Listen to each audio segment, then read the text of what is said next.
cuáles delitos o tipos penales lo liga.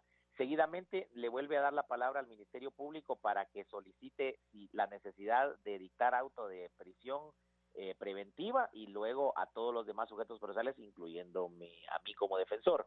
Y posteriormente emite su resolución ligándolo o no ligándolo a proceso. En este caso venimos de una declaratoria de rebeldía y lógicamente nosotros como defensa no esperamos que nos apliquen ninguna medida sustitutiva, siendo consecuentes con el debido proceso, porque pues lógicamente él viene de estar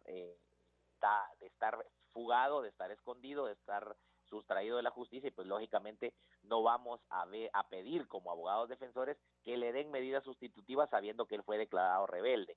Por lo tanto, en este sentido yo considero que lo más prudente será que el juez decrete la prisión preventiva y posteriormente haremos nosotros nuestras gestiones que en derecho corresponde para continuar en el presente caso. Él ya no tiene oportunidad de declarar.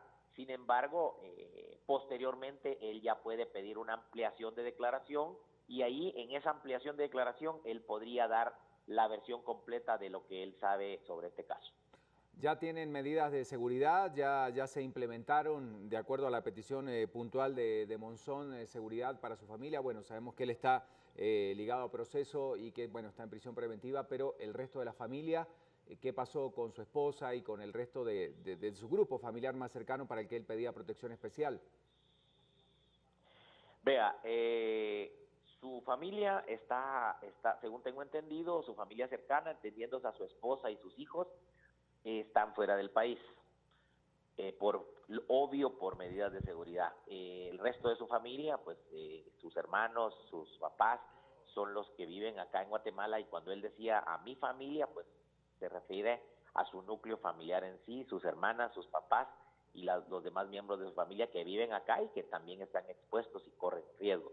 El Ministerio Público, el señor juez el día de ayer nos pidió las direcciones de las familias para oficiar a la Dirección General de la Policía Nacional Civil para que estuvieran atentos e hicieran recorridos de seguridad preventiva en todas las residencias de la familia de él y posteriormente si la familia, la esposa y los hijos se acercan aquí a Guatemala y se sitúan en un lugar determinado, estaremos en la disposición de darle la dirección al señor juez para que ordene también que se le brinde la seguridad perimetral y a la seguridad adecuada a la esposa y a los hijos. ¿Hay alguna medida especial en Pavoncito para él? Sabemos que fue trasladado protegido con un chaleco blindado después de terminar la jornada de ayer. ¿Hay alguna medida puntual para proteger su integridad física o no dentro del penal? Sí, definitivamente, sí la hay.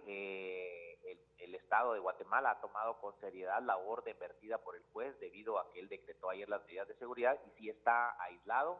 Él no tiene contacto con los demás presos y se encuentra bajo medidas especiales las 24 horas del día.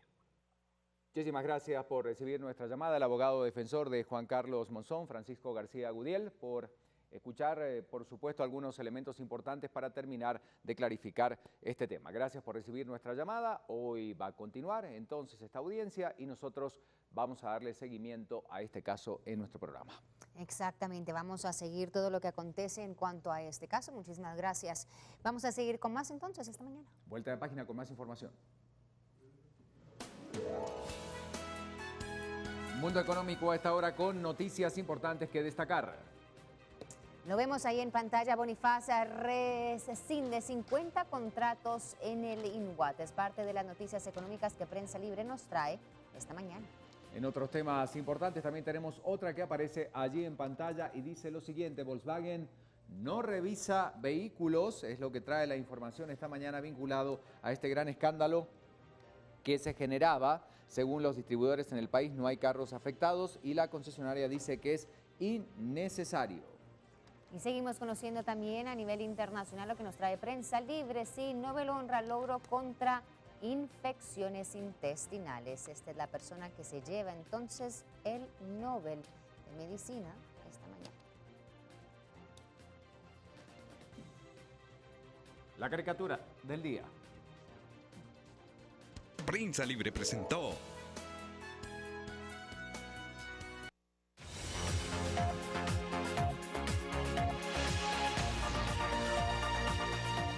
Y es que los señalamientos de corrupción en una elección estudiantil en la Universidad de San Carlos fueron tomados en cuenta por el Pleno de Magistrados del Tribunal Supremo Electoral para aceptar la renuncia del vocero de la institución, Julio Ochoa, quien semanas atrás se vio envuelto en un escándalo de corrupción por supuestamente coaccionar alumnos para votar por una planilla a cambio de puntos en la Universidad de San Carlos de Guatemala, donde trabaja como catedrático. La acción fue denunciada por los estudiantes, se viralizó en redes sociales con un audio filtrado donde se escuchaba la voz del ex vocero del Tribunal Supremo Electoral persuadiendo a los estudiantes, y a esto se sumó el rechazo de organizaciones sociales quienes señalaron que la acción manchaba la imagen del Tribunal Supremo Electoral, cuyo mandato es velar por elecciones libres y transparentes. Ochoa deja de trabajar entonces en el máximo ente electoral.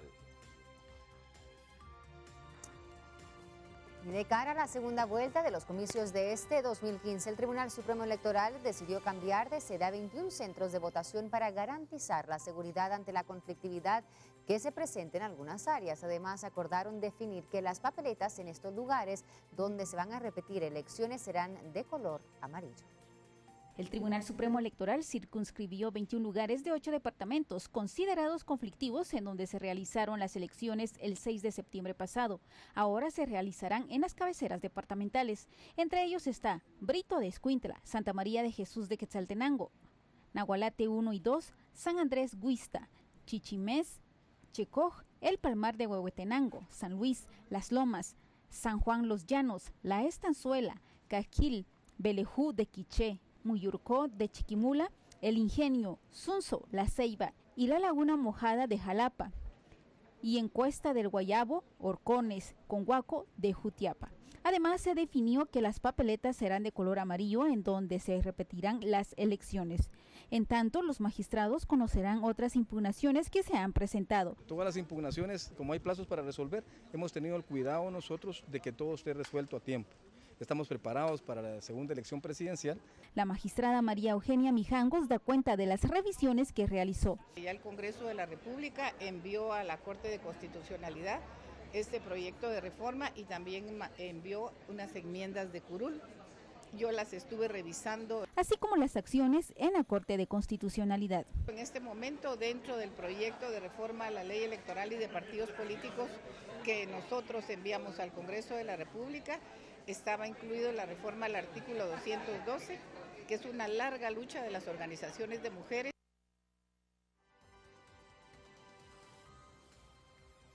Bueno, y vamos a retomar el tema del mortal alud que sepultó más de 127 viviendas en el caserío del Cambrai 2, en Santa Catarina Pinula. Nuevas medidas son tomadas en torno a los damnificados y las viviendas de los alrededores que podrían estar en riesgo latente. El periodo de 72 horas ya ha pasado, sin embargo la labor de búsqueda continúa bajo la misma dinámica. A esta se suman otras acciones que las autoridades han tomado en las últimas horas. La primera, evacuar todas aquellas viviendas en zona de riesgo en la corona de la zona cero del derrumbe.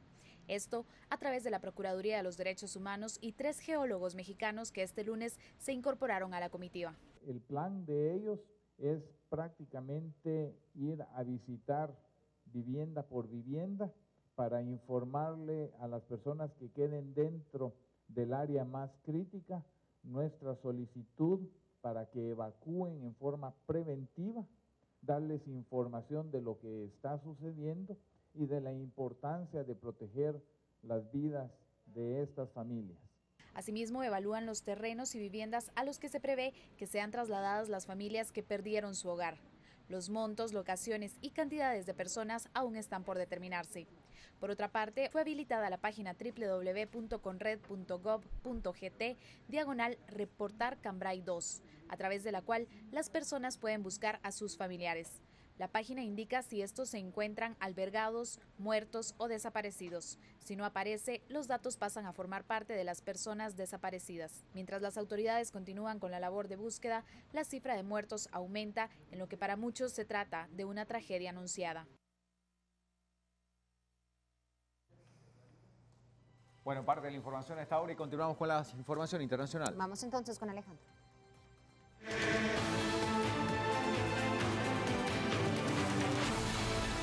Es el Washington Post lo que revisamos en su portada impresa para esta jornada, hoy martes 6 de octubre. Las naciones acuerdan un pacto pacífico. En otro título, Guardia Costera piensa que buque de carga se hundió en huracán. La fotografía central muestra labores de rescate en Charleston, en Carolina del Sur, y el Pentágono admite disparos de Estados Unidos a un hospital. 8:3, seguimos con mucho más. Gracias por la información y damos vuelta a página para los hablar de los deportes. Vamos con Crista.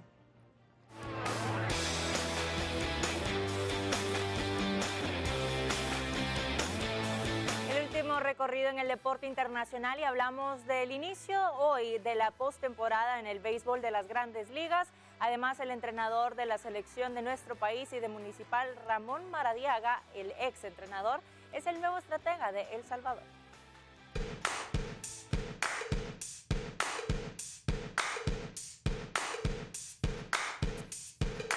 Los Yankees de Nueva York y los Astros de Houston definirán el comodín en la Liga Americana en el béisbol de las Grandes Ligas, encuentro que se realizará a las 6 de la tarde, horario nacional, en el Yankee Stadium, en la ciudad de los rascacielos. Los Yankees anunciaron que el japonés Masahiro Tanaka será el abridor en el montículo. A pesar de sus problemas de lesiones, ha llegado en la recta final en buenas condiciones, con una marca de 12-7 y un 3.51 en promedio en efectividad. Los Astros, por su parte, usarán a su estelar, el zurdo Dallas Keuchel, cuya marca de presentación son 20 triunfos en 8 derrotas, 2.48 promedio efectividad. El ganador de este encuentro se enfrentará a los Reales de Kansas City, campeones de la División Central y defensores del banderín, ganado el año pasado cuando perdieron en la Serie Mundial ante los Gigantes de San Francisco.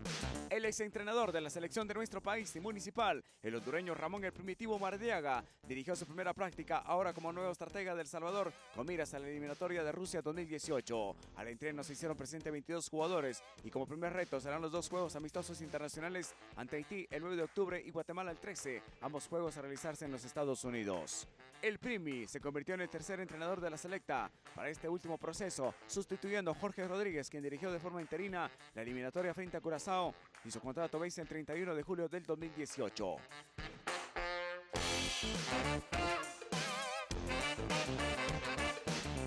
Después de conocer estos detalles, ponemos punto final al recorrido del deporte en el plano nacional y en el plano internacional acá en VLM Noticias.